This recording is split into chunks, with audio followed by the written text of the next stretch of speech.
देखिए बड़ा ही जो है इससे हुकूमत की बुखलाहट का अंदाजा जो है वो होता है कि कितनी बुखलाई हुकूमत है।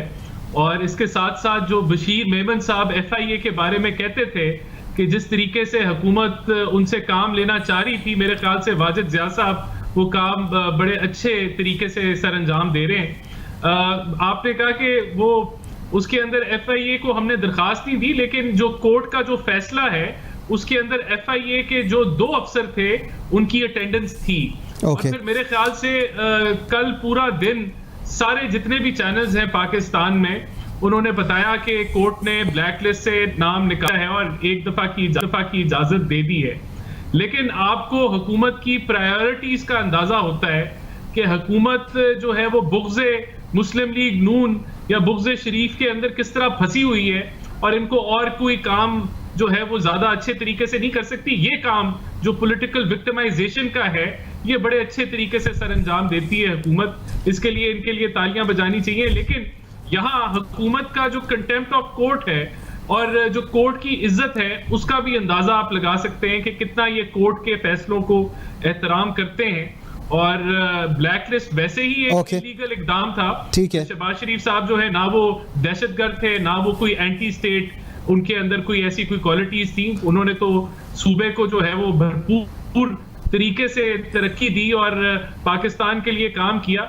उसका नतीजा जो है वो देख रहे हैं कि क्या मिल रहा है और पूरी कौम ये ड्रामा देख। लेकिन यहाँ जो चीज बड़ी क्लियर है वो ये है कि उनको ना वो ईसीएल में है शहबाज शरीफ साहब, ना जो है वो क्या कहते हैं ब्लैक लिस्ट में इन्होंने इलीगली डाला, वहां से हमें इजाजत मिल गई। तो इसके बाद उनका रास्ता रोकना या उनको मना करना, ये अगर हुकूमत का हाई हैंडेडनेस या हुकूमत का खसूसी तौर पे पॉलिटिकल विक्टिमाइजेशन या हुकूमत का जो डूबता हुआ नैरेटिव है, क्योंकि आपको याद होगा कि पहले इन्होंने आशियाना हाउसिंग से ये शुरू हुए, साफ पानी से शुरू हुए, वहां जब दोनों जगहों पे ये फेल हो गए, कोई एविडेंस प्रोड्यूस नहीं कर सके। और आज भी जो तफसीली फैसला आया है जिसके तहत शहबाज शरीफ साहब को बेल मिली है, उसमें ये टीटीज की जो बात करते हैं कोई ये एविडेंस प्रूव नहीं कर सके, कोई ऐसी चीज ये प्रूव नहीं कर सके जो आउट ऑफ लॉ हो, कि वो जो टीटीज जो है वो लॉ से बाहर जो है या कोई इलीगैलिटी उनमें हो।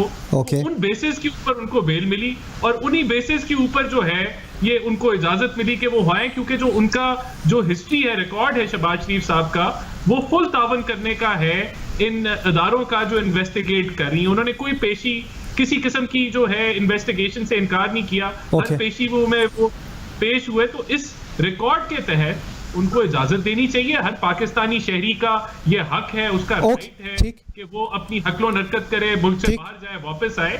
ये इन्होंने ये एक जो ट्रेंड बना लिया है कि जी हर एक को ईसीएल में डाल दो। अभी इन्होंने एहसन इकबाल को ईसीएल में डाल दिया, पहले खाकान अब्बासी को डाला हुआ था। ये जो एक नफरत वाली सियासत है या पॉलिटिकल विक्टिमाइजेशन वाली, इससे हासिल कुछ नहीं। मुझे देखिए, ये जो मेरी नॉलेज के मुताबिक दरवाजा भी एफआईए का खुला था और उधर एफआईए के अफसरों ने इनको वेलकम किया और वहाँ उन्होंने पूछा कि हम ये जो आपने जो नहीं जाने दिया शहबाज शरीफ साहब को, उसकी क्या वजह है। तो उन्होंने इसका जवाब तो नहीं दिया, लेकिन वहाँ किसी किस्म का कोई जो है बहस मुबाहिसा नहीं हुआ था।